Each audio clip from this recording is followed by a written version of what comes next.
Hello students आज फिर हम आपके सामने नाउन से रिलेटेड कुछ रूल लेके आए हैं जो कि कॉमनर्स को क्लियर करेंगे। पहले भी हम लोगों ने कुछ इम्पॉर्टेंट रूल्स पिछले वीडियो में पढ़े हैं, तो आज हम देखेंगे कि फिश और क्लॉथ ये दो नाउन हैं, तो इन्हें हम सिंगुलर और प्लूरल में किस तरह से यूज़ करते हैं।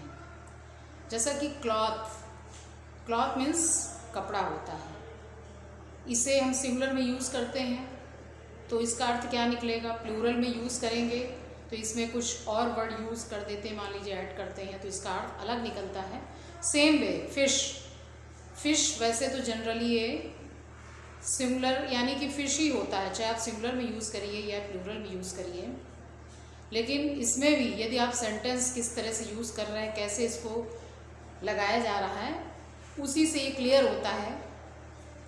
सो देखिए, अब जैसे कि क्लॉथ एंड फिश, क्लॉथ को जब हम इज यूज्ड क्लॉथ तो मीन्स पीसेस क्लॉथ्स, यानी कि जब इसका हम प्लूरल बनाएंगे क्लॉथ का प्लूरल जब क्लॉथ्स होगा, यानी इसमें ई नहीं लगा होगा, ओनली एस लगाएंगे क्लॉथ्स, तो ये अर्थ क्या देगा, मीन्स पीसेस ऑफ क्लॉथ, यानी कि कई सारे छोटे छोटे टुकड़े हैं या बड़े बड़े टुकड़े जो सिले हुए नहीं हैं, ऐसे पीसेस हैं।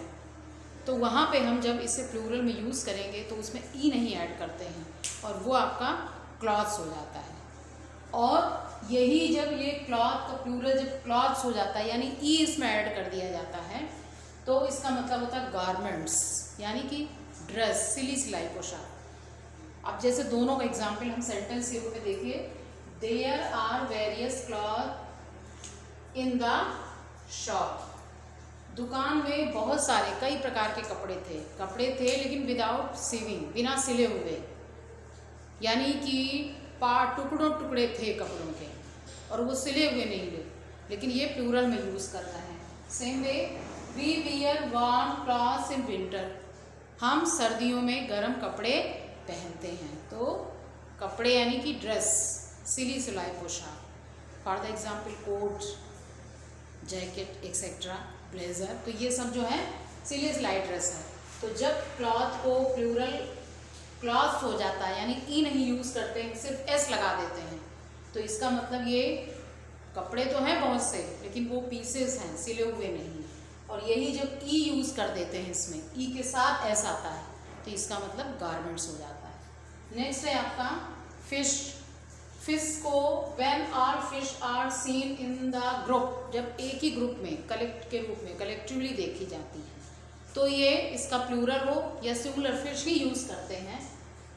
But when it is taken separately it is plural is fishes.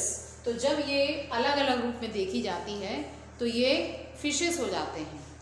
For the example, अब जैसे कि ये प्लूरल है तो होगा there are fish in the pond,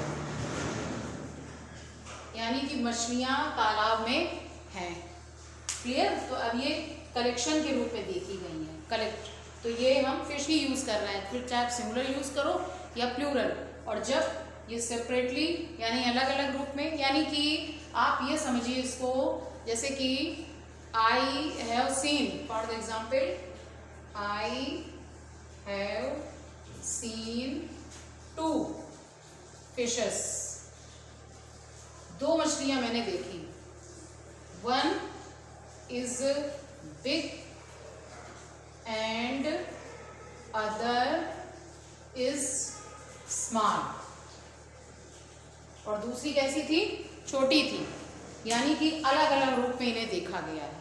जब ये अलग रूप में देखे जाते हैं तो ये प्लूरल इसका फिशेस हो जाता है, ठीक है। और जब ये सिंगुलर होता है तो ये, यानी कि जब ये समूह के रूप में देखी जाती है तो इन्हें फिश ही यूज़ करते हैं, फिर चाहे आप इन्हें सिंगुलर में यूज़ करिए या प्लूरल में यूज़ करिए।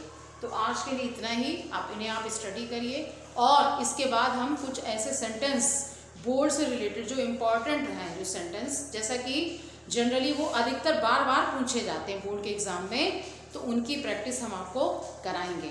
और इसके बाद फिर इसके सिंटेक्स के अंतर्गत और भी अदर पार्ट्स ऑफ स्पीच के जो और भी कॉमन एरर्स होते हैं, जैसे कि प्रोनाउंस के हो गए, एडजेक्टिव के, वो भी स्टडी करेंगे। बस आप इसी तरह से इंटरेस्ट लेते रहिए, इसे देखते रहिए। Thank you.